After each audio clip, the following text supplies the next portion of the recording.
Salut l'équipe, salut la team. C'est le retour des débriefs d'Akamaru. Débrief parce que on est là dans la victoire, on doit être là dans la défaite. Ça fait un petit moment que j'avais pas fait de vidéo parce que on va parvenir sur le parcours du Paris Saint-Germain qui est un parcours très très très décevant. Ce soir, c'est le débrief du match Bayern-Paris. Je pense qu'il n'y a pas grand-chose à dire. Je pense une fois encore, on s'est enflammé. Cette fois-ci, on ne s'est pas enflammé par rapport à des stars qu'on avait, on ne s'est pas enflammé par rapport à un résultat prometteur qu'on a eu à l'aller, on s'est enflammé par rapport à un joueur. On a eu un joueur qui est revenu, Kylian Mbappé. On a eu une prestation aboutie lors du Classico et on s'est enflammé. On est là, on s'est dit qu'on allait taper le Bayern et ça aurait pu être vrai. Première période euh, assez propre du PSG. Malheureusement, la Ligue des Champions se joue sur des détails. Et quand on te fait des cadeaux, ce que Paris fait souvent à ses adversaires d'ailleurs, faut le remarquer, mais quand on te fait des cadeaux et que tu ne convertis pas ces cadeaux, eh ben tu le payes cash.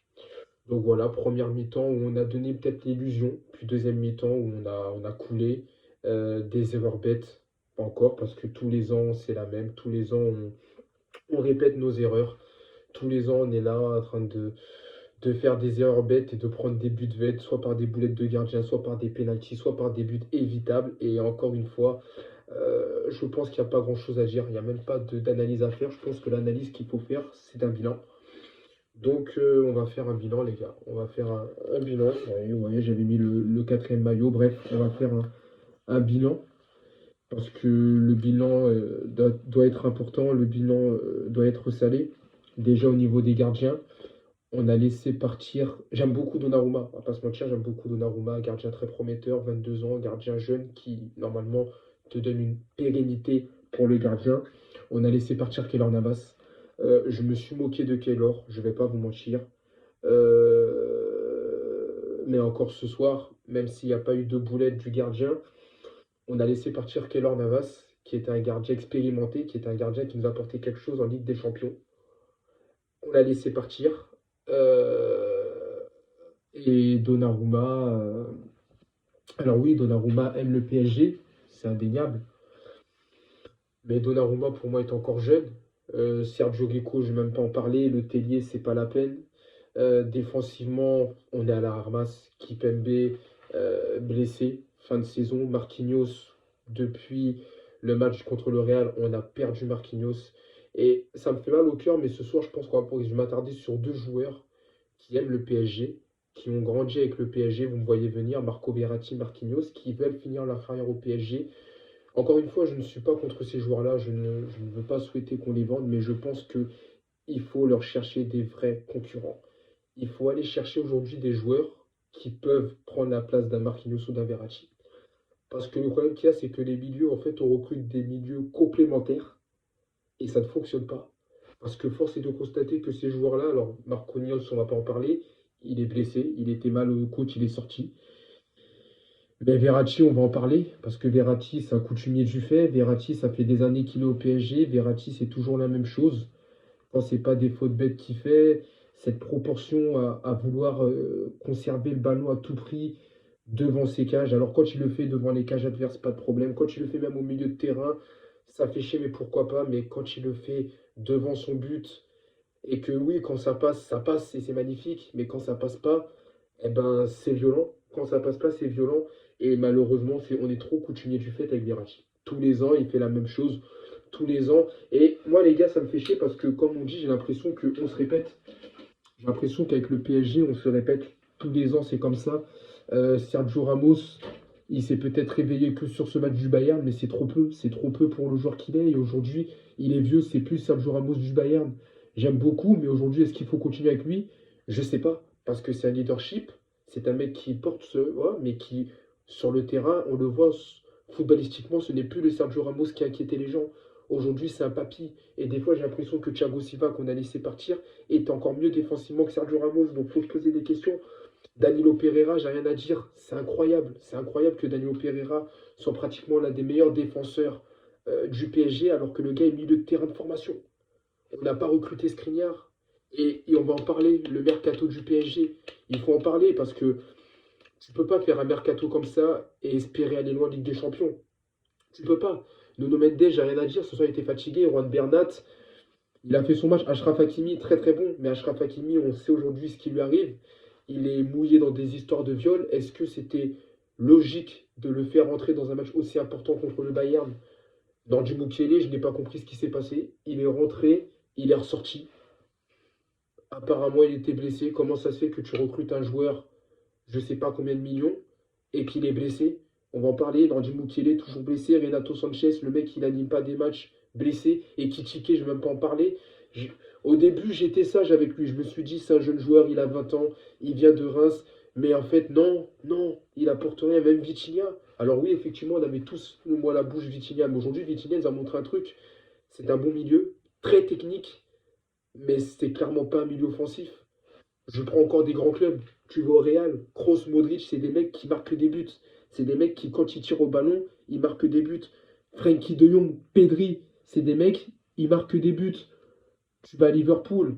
Bon, aujourd'hui, Henderson, c'est plus trop ça. Fabinho non plus, mais t'as Fabinho. T'as qui d'autre encore au milieu? Je sais pas. Tu vas à City, Kevin De Bruyne, Bernardo Silva. Tu vas à Manchester United, Bruno Fernandes, Casemiro. Vous voulez savoir c'est quoi la différence avec nos joueurs? C'est que ces quelques milieux, les gars, que j'ai cités, ces milieux-là marquent des buts. Ces milieux-là marquent des buts. Comment c'est possible qu'au PSG, on n'a toujours pas retrouvé de milieu qui marque des buts? Et quand je parle de milieu qui marque des buts, les gars, je parle de milieu un peu à la Paul Pogba, des mecs qui sont capables devant le ballon, devant les buts, de ne pas parler chinois. Parce que Verratti ne tire jamais. Verratti a une très bonne frappe de frappe, mais il ne tire jamais. Fabien Ruiz n'est pas un tireur, frère. Tu l'as bien vu. De temps en temps, il te met une frappe parce qu'il a une bonne frappe de balle, mais c'est tout. Vitinha, on nous a sorti des vidéos YouTube pour nous montrer qu'il marquait des buts, mais le mec ne marque pas de but. Le mec ne marque pas de but. L'action devant un but vide, comment tu peux faire un plat du pied devant un but vide? Un but vide en Ligue des Champions où tu dois marquer des buts, tu dois mettre un boulet. Le gardien, il est perdu, tu contrôles, tu mets une frappe fin du game. Frappe pleine lucarne. Tu peux pas te permettre de mettre un petit ballon. J'ai l'impression de revoir la passe de Mbappé à Neuer. J'ai l'impression de revoir la passe de Mbappé à Neuer.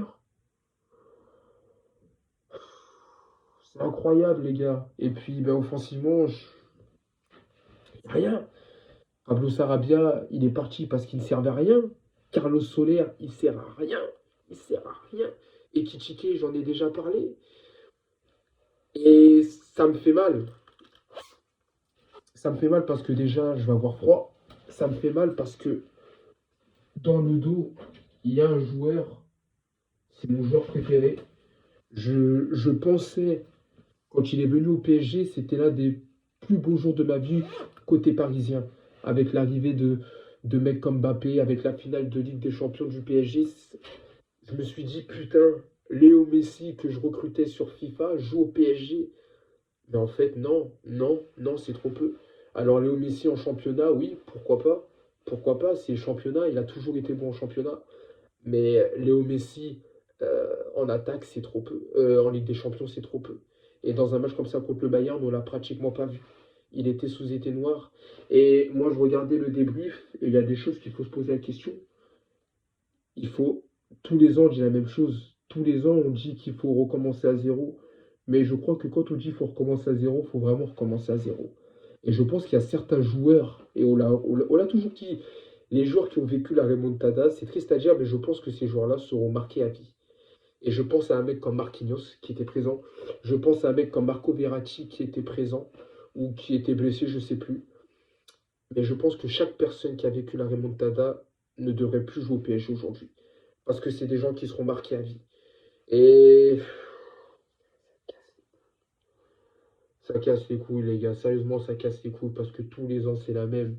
Ça fait 9 minutes que je parle et tous les ans, c'est la même. J'ai l'impression qu'on se répète tous les ans.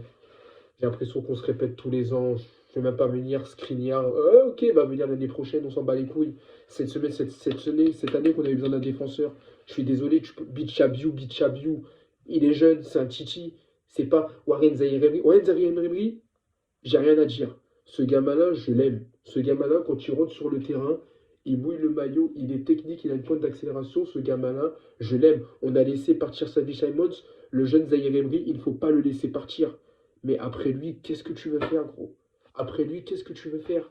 Garbi, ouais, Garbi, mais Garbi, il est jeune. Euh, Ousni, c'est des jeunes. Ce qui fait chier, c'est que quand tu regardes aujourd'hui certains joueurs français qui font le taf, c'est des mecs de Paname.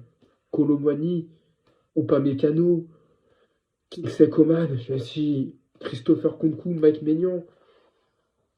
Je pense qu'il est temps de faire confiance à l'Île-de-France. Il faut recruter des mecs qui aiment le PSG. Des mecs comme Nordi Mukiele, parisiens qui aiment le PSG. Il faut arrêter de recruter des stars.